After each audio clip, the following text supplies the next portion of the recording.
Hello friends, welcome to Book Spark. Today we will discuss the book The Choice Factory by Richard Shotton. There was an ordinary man named Suman whose life revolved around daily chores and his small job. But deep down, he always felt restless. He wanted to achieve something bigger, something that would set him apart. One day, he was assigned a major project at work, which came with numerous challenges. He was determined to give it his best effort. He wanted the project to be exceptional so that his boss would be proud of him. However, the problem was that he couldn't figure out how to make his work stand out. One day after work, following his usual routine, Suman was heading home. On his way, he noticed an old bookshop. He thought, let's check it out. Maybe I'll find some interesting books. While browsing through the books, his eyes fell on a book titled The Choice Factory, 25 Behavioral Biases That Influence What We Buy by Richard Shotton. He couldn't quite grasp what the book was about, but perhaps the unique title caught his attention, so he picked it up. Once home after having dinner, he eagerly began reading the book. As he turned the first page, he saw a phrase written, "Cognitive biases influence decisions." This line made him pause for a moment. He wondered, what exactly are cognitive biases? He couldn't understand how a book could captivate him so much. But perhaps, somewhere in his heart, a question was forming. Maybe this book would teach him something new that could help with his project. As he continued reading, he discovered that cognitive biases are mental shortcuts that help us make decisions, but these shortcuts are not always correct. Often we make decisions without much thought, which logically could be wrong. This idea shook Suman. He thought, am I also making such wrong decisions? In the first chapter of the book, there was a real-world example where a famous brand noticed that people preferred a particular color of packaging. This preference wasn't based on logic or quality, but rather because they were subconsciously drawn to that color. This realization opened his mind even further. Suman began thinking about how he could use similar psychological techniques in his project. It was already 2 a.m., yet his curiosity kept him wide awake. Now, he wanted to learn more about cognitive biases. He wondered, do I also use such mental shortcuts in my daily life that influence my decisions? It felt as though he was seeing every past decision from a new perspective. He started reflecting on how many times he had made impulsive purchases, buying unnecessary things simply because they appeared attractive at the moment. The points mentioned in the book made him realize that perhaps many of his habits were influenced by these cognitive biases. Suddenly, he remembered an incident from his childhood when he had bought a chocolate just because of its packaging, even though he didn't like that flavor. Back then, he had considered it a simple choice, but now he understood that he had fallen victim to the same cognitive biases. He chuckled at himself, realizing how a small book had shaken up his way of thinking. Now, Suman felt that if he could recognize these biases, he might be able to make better decisions. He made a promise to himself that he would read the entire book and apply whatever he learned to his life. He thought, if these biases are affecting my life, how can I identify them and use them to my advantage? That night, he kept pondering over this for a long time, feeling as if he had discovered something incredibly valuable. The next morning, Suman decided to wake up early for work, determined to explore how he could apply these psychological principles to his project. He wanted to understand how cognitive biases influence people's decisions and how he could present his product in a way that would attract customers to buy it. As the days passed, Suman gradually began incorporating this newfound knowledge into his work.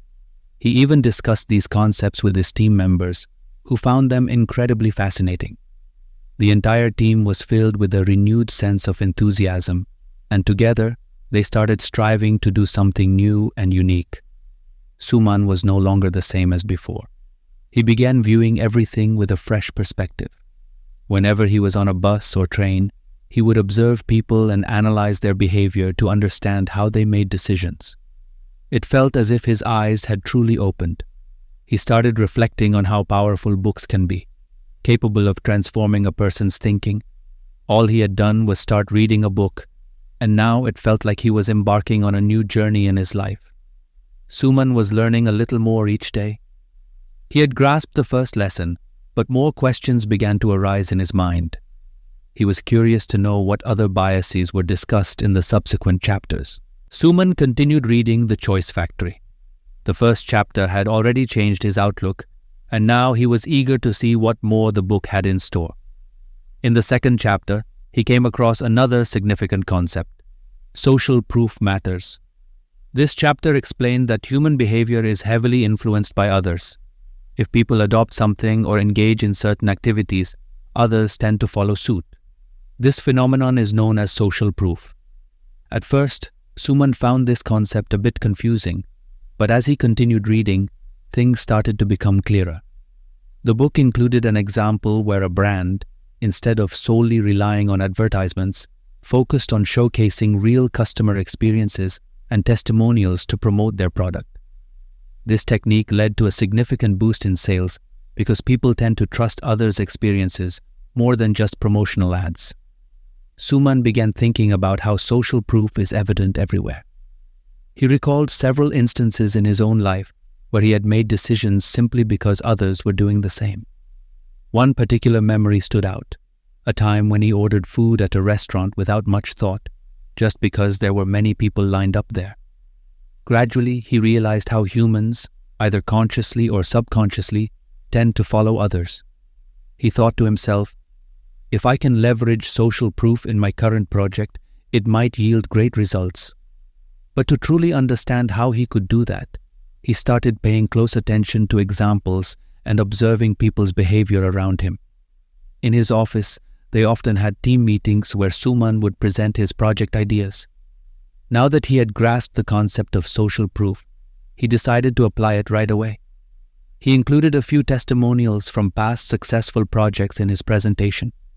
On one slide, he showcased how previous clients had appreciated their work and how it had been beneficial for them. His team noticed this new approach, and after the presentation, they were quite impressed. Some of the team members even openly expressed their interest in joining the project because his ideas already seemed validated and credible. After witnessing the impact of the social proof technique, it was as if Suman had discovered a powerful new tool. Now, he started incorporating this concept into his presentations and projects more creatively. He began one of his project presentations by highlighting feedback from previous clients. Seeing this, many people naturally started viewing the project positively. Suman's confidence kept growing. He realized that this small concept had transformed his thinking to the point where he was now seeing things from a fresh perspective. He thought that by using social proof effectively in marketing or communication, excellent results could be achieved. However, for him, it wasn't just a marketing technique. It felt like he was also becoming more aware of how others' influence played a role in his own life. He started discussing with his friends how they often made decisions simply because others around them were doing the same thing. One day, he explained the concept of social proof to his best friend Sanjay. With a light-hearted laugh, Sanjay asked, "So, after reading this book, are you planning to become a psychologist now?" Suman smiled and replied, "No, my friend, but this knowledge is definitely improving my understanding. From now on, I won't blindly follow others' decisions, but will try to understand why I am making those choices." Suman's mindset had now started influencing his personal life as well. He noticed that, at times, he would buy something just because it was trending, whether he actually needed it or not. Gradually, he began to understand how significant a role social proof plays in the world of marketing and advertising. Everywhere, people make decisions influenced by others, whether it's fashion, gadgets, or restaurants. A few days later, Suman planned a special promotional event for his project. This time, he created a feedback section where customers could share their experiences. He invited some loyal customers and listened to their opinions, even obtaining their permission to share those opinions during the event. When others saw that people like them were satisfied with the product, they too began to respond positively. Gradually, the reputation of this project started to grow, and customer interest increased as well. Suman's confidence was rising each day. he understood the concept of social proof and applied it to his project. He knew it was just a technique, but by using it correctly, he could take his work to a new level. Now, he was planning to creatively incorporate social proof into every new project he undertook. This book taught Suman something new every day. Social proof had shown him how understanding people's behavior could help him improve his work. He promised himself that he would read the remaining chapters of the book and apply every lesson to both his professional and personal life. For Suman, this book was no longer just a tool for reading. It had become a part of his life, transforming his way of thinking. Now, he eagerly awaited the next lesson so he could gain even more knowledge and sharpen his skills. Suman was excited to read the third chapter of The Choice Factory. With each new chapter, his understanding was deepening, and he was curious to discover what new insights awaited him. As soon as he began reading the third chapter, he encountered a new concept: how payment methods affect perception. The book explained that the idea of the pain of payment bias has a profound impact on humans. When people pay with cash, they experience more psychological pain, as if they're losing their hard-earned money.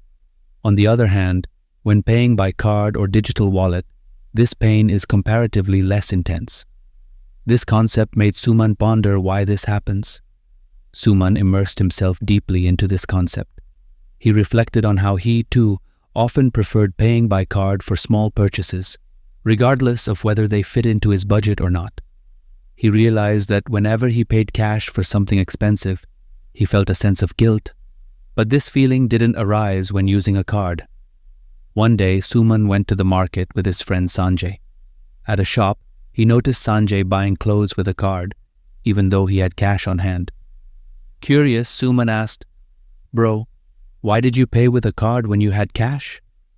Sanjay laughed and replied, "You know, when I pay cash, it feels like money is slipping out of my hands. But with a card, I don't feel that burden as much." Hearing Sanjay's response, Suman practically understood the concept he had read about in the book.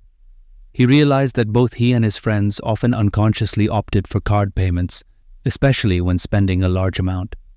This was a real-life example. He thought that if he could understand and manage this bias in his daily life, perhaps he could reduce unnecessary expenses. Suman started planning to apply this concept to his project. His project involved a subscription service where users had to make monthly payments. Suman thought that if he promoted only card and digital payments for the service, people would feel more comfortable and would be less likely to consider canceling the service. He conducted a small survey, asking a few clients about their experiences with card payments and cash payments. All the participants admitted that they felt more pain when paying with cash. This gave him more clarity on how he could strategically use payment methods in his project. Now, Suman began observing his own expenses more closely. He noticed that when he paid in cash for small items, he was acutely aware of every rupee spent. However, when he bought the same items with a card, his spending increased. He thought that by understanding the pain of payment bias, he could bring changes to his personal spending habits as well. He started adjusting his monthly budget and tried to make payments with cash for a few days. This made him more mindful of his expenses. One weekend, Suman planned a dinner with his friends. When the bill arrived, he noticed that his friends were automatically pulling out their cards without thinking about how much the bill was. Suman interrupted, "Why don't we pay with cash this time?" His friends initially laughed it off, but Suman explained how paying with cash would make them feel like they were actually spending money. Everyone agreed, and they paid in cash. Interestingly, everyone felt that the bill was higher than expected, and there was a slight hesitation. After dinner, one friend said, "You know, paying with cash really made it feel like we spent more than we thought." Suman smiled, once again realizing the power of this concept. He felt that if people understood this small psychological trick, they could have better control over their spending. Now, Suman's curiosity had deepened even further. He thought about how businesses could use this bias to encourage customers to spend more. But understanding the right approach was crucial. He made sure that his project offered potential customers only card or digital payment options, so they would feel comfortable and be more likely to join the service. Within a few weeks, the initial results of Suman's project started to come in. He found that his clients were renewing their subscriptions instead of canceling them. He realized that this payment strategy not only made customers feel comfortable, but it also had a positive impact on the service provider's revenue model.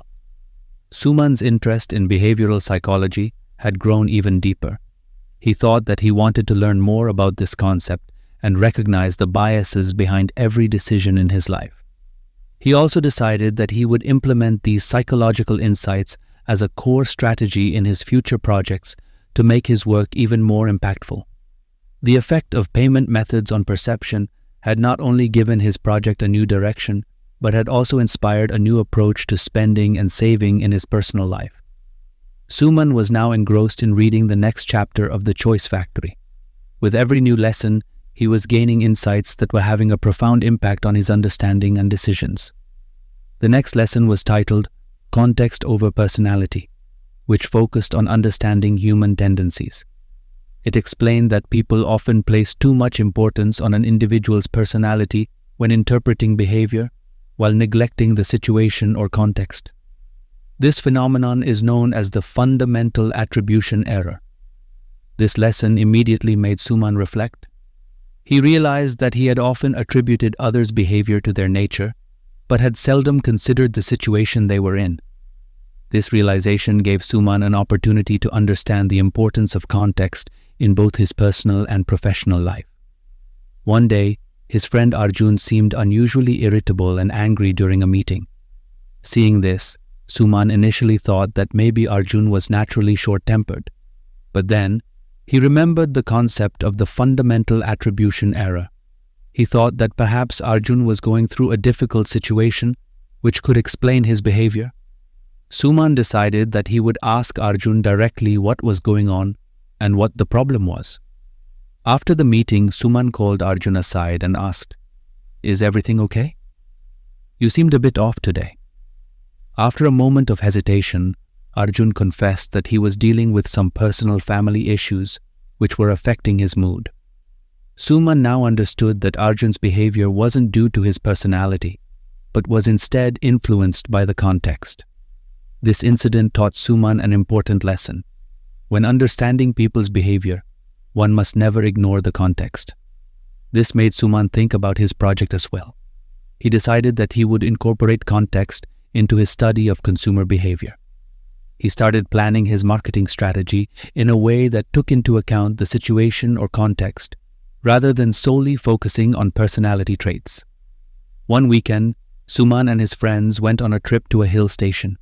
There, they observed a shopkeeper selling hot coffee and snacks, which seemed perfectly suited for the chilly weather and the location. Suman thought about how, if the same shopkeeper were in a beach area during the summer, he would likely be selling cold drinks and ice creams instead. This made Suman reflect on how businesses often design their offerings based on location and situation, adjusting their products to suit the context. Suman decided to implement this observation into his project. He created a survey where he asked various consumers about the types of products they preferred to buy in different situations.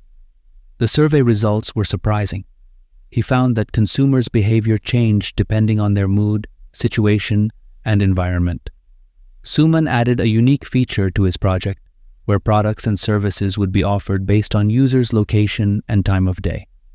He thought that if a user opened the app in the morning, they would see healthy breakfast options, while at night, light snacks or relaxation products would be suggested. He deeply integrated the concept of context-driven marketing into his project to ensure that users received a personalized and relevant experience. Now, Suman began observing himself too, noticing how he reacted differently in various situations. One day, when he went to the movies with his younger brother, he noticed that his brother wasn't interested in the movie at all.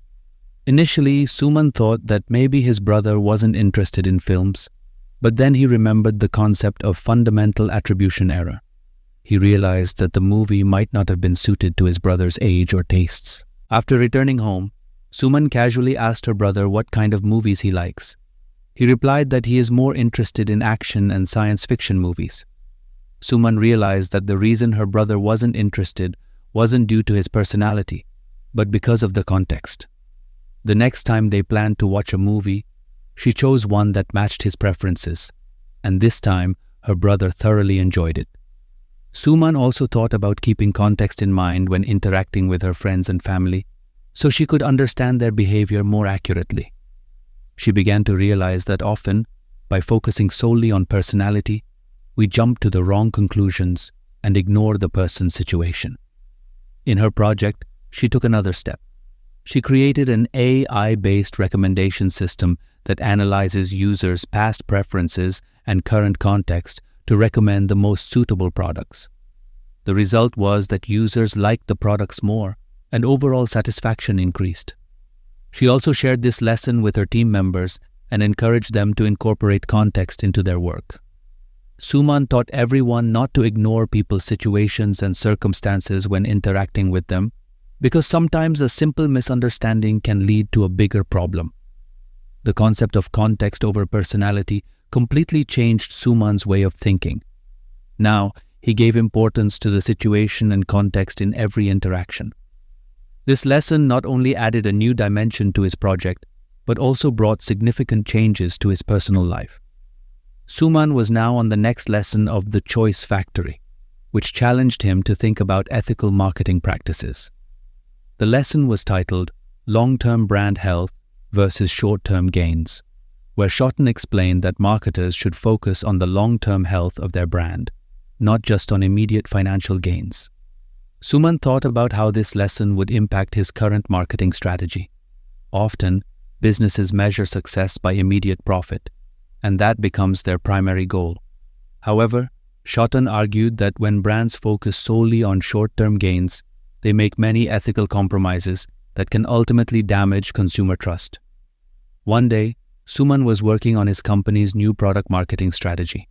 His company was about to launch a new skincare product that would be hitting the market in just a few weeks. His team was excited, and everyone was thinking about how much profit the company would make once the product launched. Suman held a meeting with his team and asked, "Can we add an element to the marketing of this product that not only attracts our consumers, but also considers their long-term health and satisfaction?" The team members thought for a moment, and one of them suggested, "What if we claim something that hasn't been scientifically proven, but sounds catchy and appealing?" The rest of the team members agreed, and another suggested that we could use slogans on the product packaging that are more appealing and instantly attract consumers. Suman realized that his team was very focused on short-term gains. He immediately understood the importance of Schotten's lesson. If a brand ignores its integrity and focuses only on immediate profit, consumer trust can gradually diminish, which would ultimately harm the long-term health of the brand. After the meeting, Suman called his team back and explained, "Our primary goal shouldn't just be to make profits. We need to consider our consumers' needs and well-being. If we mislead them, we might make a profit today, but in the long term, it will damage the brand's reputation." Suman decided to add an element of honesty and transparency to the product's marketing. He suggested that the product's ingredients and their benefits be presented in a scientifically validated way, so consumers could have all the information about the product and make an informed decision. With this transparency, Suman believed that consumers would develop deep trust in the brand, which would, in the long run, increase brand loyalty. Suman's decision received mixed reactions within the company. Some people said that this approach would bring long-term profits, but might lead to lower sales in the short term. Others felt that being honest in today's competitive market was unrealistic because every company uses aggressive marketing strategies. But Suman didn't change his decision. He said firmly, "We might fall behind a little in the short term, but if our consumers trust our intentions, in the long run, we will be able to connect with them as loyal customers." A few weeks later, the product launch time arrived. Suman focused entirely on his honesty and transparency-driven marketing strategy. He showcased testimonials and feedback from real users and made sure that every response he gave emphasized honesty, making consumers feel respected. After the launch, the product sales didn't grow rapidly at first, but slowly the brand's perception began to shift. Consumers appreciated that this brand was transparent about its products and respected them. Within a few months, the brand's reputation grew so much that consumers began to spread the word about the product through word of mouth. One day, an article appeared in a major magazine about the brand's marketing strategy, praising Suman's ethical approach. The article stated that Suman's honesty-based marketing approach had given the brand a unique identity and created a relationship with consumers that was not just transactional, but trust-based. Suman had fully understood this lesson. It was easy to compromise the brand's integrity for short-term gains. But if the brand focused on the long-term well-being of its consumers, its growth became sustainable and trustworthy. After this lesson, Suman decided to implement this principle in every marketing campaign.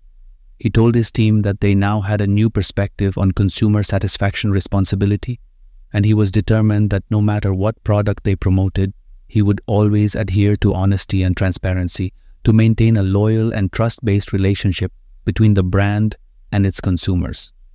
As the brand's reputation grew, the company also noticed a surge in sales, and the consumer retention rate was higher than ever.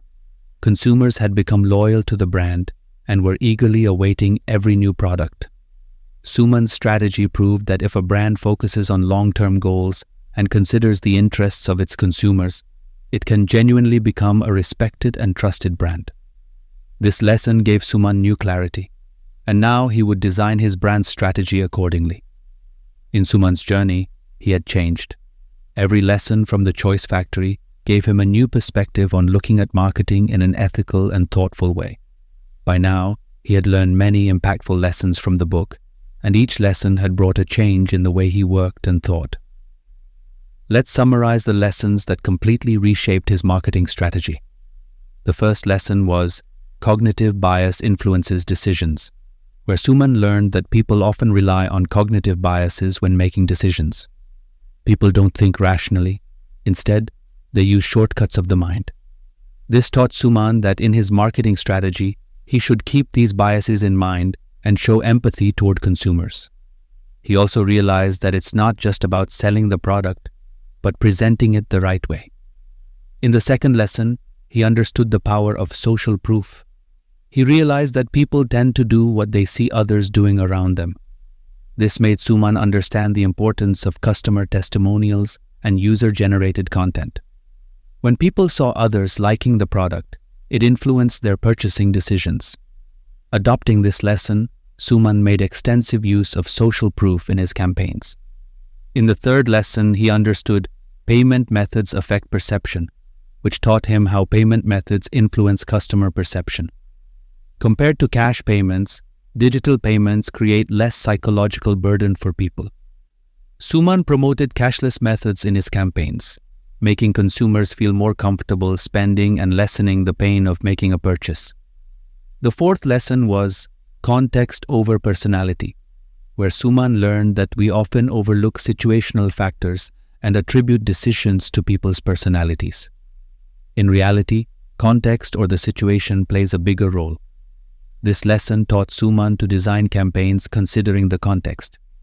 He realized that sending the right marketing message at the right time, place, and circumstance is the only way to connect properly with consumers. The final lesson gave Suman a deep ethical perspective: long-term brand health versus short-term gains. This lesson taught him the importance of prioritizing a brand's long-term health. If a brand compromises ethics and honesty just for immediate profit, it could harm the brand in the long run. Suman adopted this lesson like a mission statement for his brand, integrating honesty and transparency into every decision. He learned that loyal customers only stick with brands they trust and that care for their well-being. For Suman, marketing was no longer just a revenue-generating activity. It had now become an ethical responsibility. He guided his entire team based on these lessons and began working not only to make the brand profitable, but also to make it respected. Suman's campaigns started adding value to consumers' lives, and brand loyalty began to grow. Suman's journey proved that ethical and thoughtful marketing is the only path to long-term success. He transformed his brand from just a product seller to a trusted company. Consumers now came not just to buy a product, but to connect with the brand's values. This was Suman's biggest lesson. A true marketer is one who thinks not only about sales, but also about the well-being of consumers. So, friends, that was today's book summary. Let us know what you thought in the comments section. If you liked this summary of The Choice Factory and want to learn more insights from similar books, don't forget to subscribe to our channel. Our goal is to introduce you to amazing books that can change the way you think and bring positive changes to your life. If you have any suggestions or a book you'd like to see covered here, please let us know in the comments. We'll keep bringing new summaries based on your preferences. So, see you in the next video. Until then, keep reading, keep growing, and keep improving yourself. We'll meet again with a new book next time. Thank you,